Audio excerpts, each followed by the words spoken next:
Anime has become a big thing that's a part of our popular culture. To the boomers, do you know about Japanese anime? Have you heard of My Hero Academia? It's one of the current and most popular animes in the world currently right now.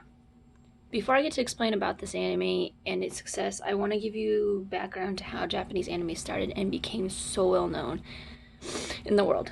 And maybe give a reason for why you didn't know about anime earlier.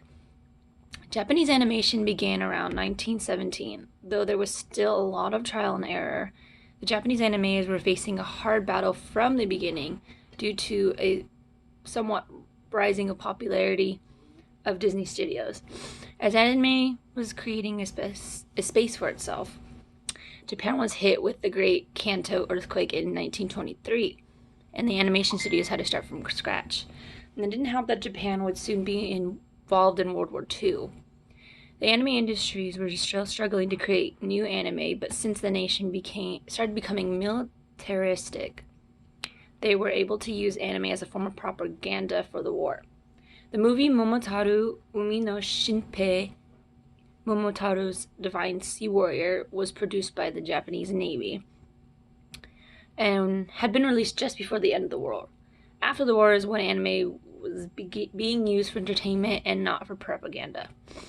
A man named Okawa Hiroshi was inspired by Disney's Snow White and decided to create his own animation studios, which was originally called Toei Doga and is now known as Toei Animation. From there, the anime industry began to rise. The first anime series that was created was Tetsuan Otamaru, also known as Astro Boy, which was created by Tezuka Osamu. The show became an unexpected hit, which then created a Japanese explosion. The success of Astro Boy marked the beginning of a new kind of anime industry, since the Japanese anime is still successful and is loved by many people. To my American boomers currently, you may have some knowledge about anime, maybe from your kids, your grandkids, maybe you've just seen a lot of it around, or maybe just because I might have given you some knowledge on it right now. You might have missed the chance to know about Japanese animation sooner because in 1923 is when that earthquake hit, and that's when Disney Studios really came to life. We all know how big and popular Disney has become even worldwide. You boomers might have been too preoccupied with Disney movies in your time to notice the anime shows happening in Japan. Could it be that if the earthquake hadn't happened, the Japanese anime would have been more popular worldwide sooner alongside Disney, and maybe you would have known about it sooner when you were younger. Remember the anime I mentioned in the beginning, My Hero Academia, which is also called Boku no Academia? And in this anime, some people are born with superpowers called quirks. With these quirks, they can train to become heroes or even some become villains. We follow a young boy named Izuku Midoriya, who was born without a quirk but really wants to become a hero. Even though he was bullied and told he couldn't do it, he never gave up. He even had a book of listing of all the superheroes and all their powers, everything. He eventually meets his favorite hero, who also happens to be the number one hero, All Might. And he ends up discovering his secret about All Might. They form a friendship, and All Might decides to pass his quirk onto Midoriya, as it's a quirk that's very unique and can pass on to other people.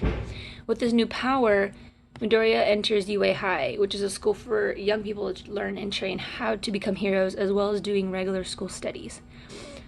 Along with his new classmates, they come up against a lot of obstacles and villains, as well as honing in onto their own powers.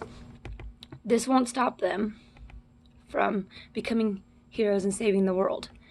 I think what has made this anime so popular is the constant character development, because we have Midoriya, who didn't have a quirk, had nothing, to becoming something so much stronger and so much more confident in himself than before. We also have a friend of Midoriya, who also happened to be his bully at the time, who is learning to be friends with people and accept help.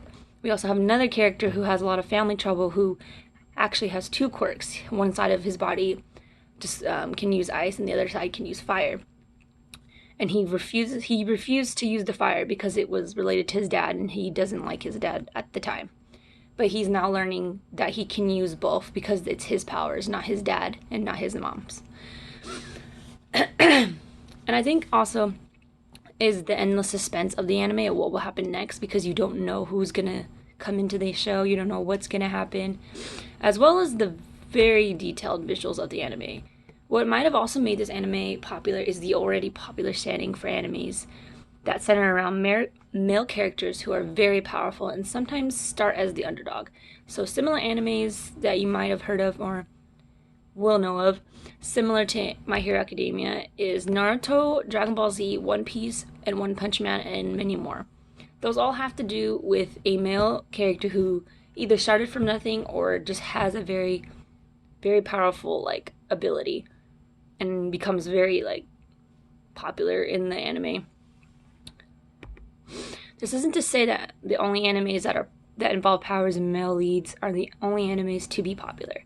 Japanese anime has a whole variety of genres to choose from. This is what also makes anime so popular and unique from American cartoons, I think, as well.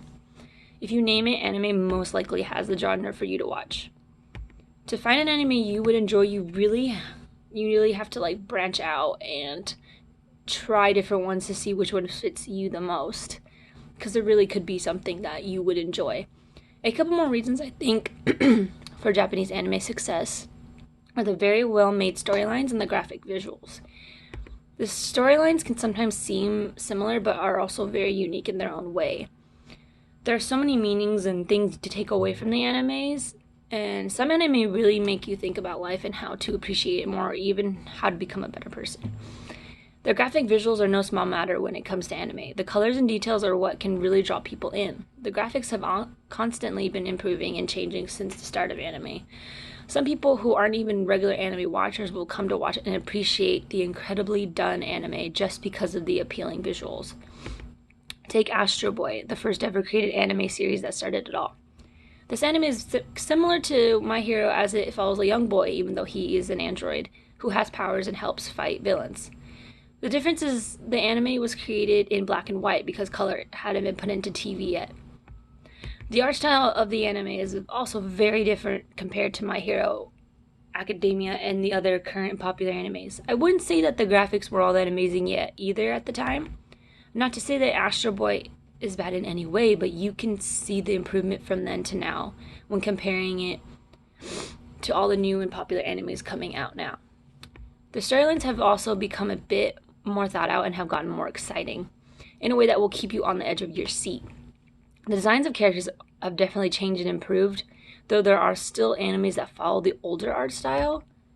I don't believe that anime will ever not be a part of popular culture, as there is always something new and always being created by the anime studios in Japan. There will always be a new storyline, new art style, and new characters to watch. Even if there weren't, I think the anime that has already been created, people will always watch and watch again. I think looking at Japanese anime from an interaction approach to popular culture is a good way to understand how anime has spread everywhere. Fans can share their love for an anime to another fan and vice versa, and it creates a constant chain of spreading anime and connections to and helping people understand anime and learn about an anime. Even the connection to the creators of the animation is also a way to push the production of animes, because if the production know that people are enjoying this and loving it, they'll keep producing more and more. You might think you wouldn't like it and wouldn't understand the shows, but it's never too late, and you boomers are never too old to learn about and watch anime.